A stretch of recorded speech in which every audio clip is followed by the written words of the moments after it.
Bismillahirrahmanirrahim. Alhamdulillah va salatu va salamu ala rasulillah. Amma ba'du. Assalomu alaykum va rahmatullohi va barakatuh. Muhtaram azizlar, bugungi chiqishimizda butun insoniyat uchun, balki butun mavjudot, borliqlar uchun eng ulug' ne'mat bo'lgan tinchlik qadri va uni asrab avaylash haqida qisqacha chiqish qilmoqchimiz. Tinchlik ne'matini naqadar ulug' ne'mat ekanini haqida aytib o'tirishga hojat yo'q. Nega deganda, tinchlik butun insoniyat uchun, balki hayvonlar uchun ham, jonzotlar uchun ham tinchlik kerak. Tinchlik bor joyda farog'at bo'lishi, tinchlik bor joyda insonning barcha orzu istaklari amalga oshishligini isbotlamasa ham hamma buni yaxshi tushunadi. Tinchlik shu qadar ulug' ne'mat ekanidan payg'ambarimiz sollallohu alayhi vasallam ummatlariga buni ulug'ligini bir necha o'rinlarda demak eslatganlar. Chunoncha aytadilarki, ni'matoni mag'bunun fihima kasiru minan nas, as-sihhatu wal farogh.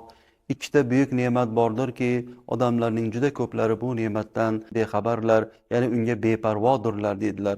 Qaysi? As-sihhatu wal farogh. Ya'ni bittasi salomatlik ne'mati bo'lsa, ikkinchisi farogh, xotirjamlik, ya'ni biz zikr qilayotganimiz tanlab olganimiz mavzu tinchlik ne'matidir. Boshqa o'rinlarda payg'ambarimiz alayhisolatu vassalam shunday marhamat qiladilar: Salullohal ofiya, ey Allohning bandalari, sizlar o'zingizga Allohdan xotirjamlikni ko'proq so'rang. Xotirjamlik, ofiyat, ya'ni tinchlik ma'nolari hammasi bir-birini murodifi.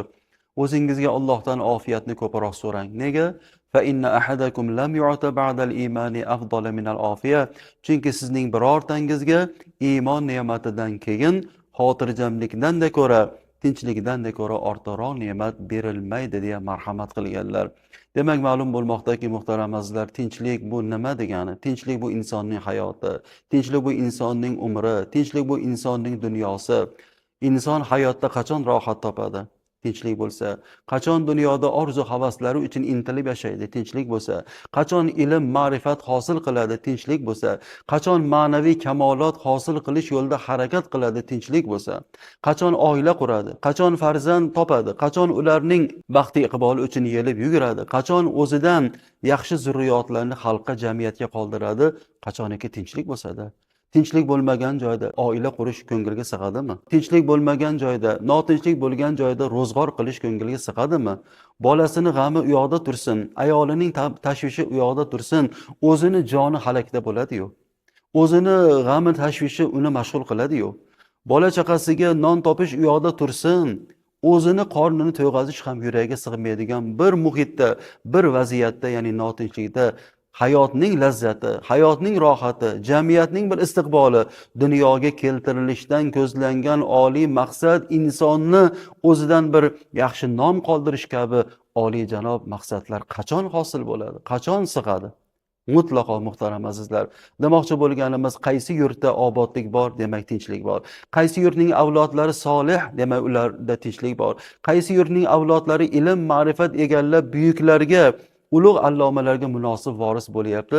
Demak, aniqki o'sha yurtlarda tinchlik bor, xotirjamlik bor. Demak, mana bu qisqa misollardan ma'lum bo'ldiki, tinchlik u biz o'ylagan kabi narsa emas. Tor doirada, qandaydir bir kichik mavzuda mulohaza qiladigan mavzu emas. U tinchlik din uchun ham, dunyo uchun ham, oxirat uchun ham kerak. Qanaqasiga inson oxiratda saodat qutishi uchun ham dunyoda tinch bo'lsin.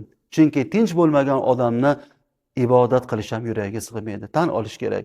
Xotirjam o'tirib ibodat qilayotganlar qachon xotirjam o'tiradi? Ro'zg'orda tinchlik bo'lsa, hayotida bir farohat bo'lsa, qachon ilm o'qiydi, qachon bir yaxshi bir masalan ma'naviy, ma'rifiy malaka hosil qiladi, ko'ngli xotirjam bo'lsa-da.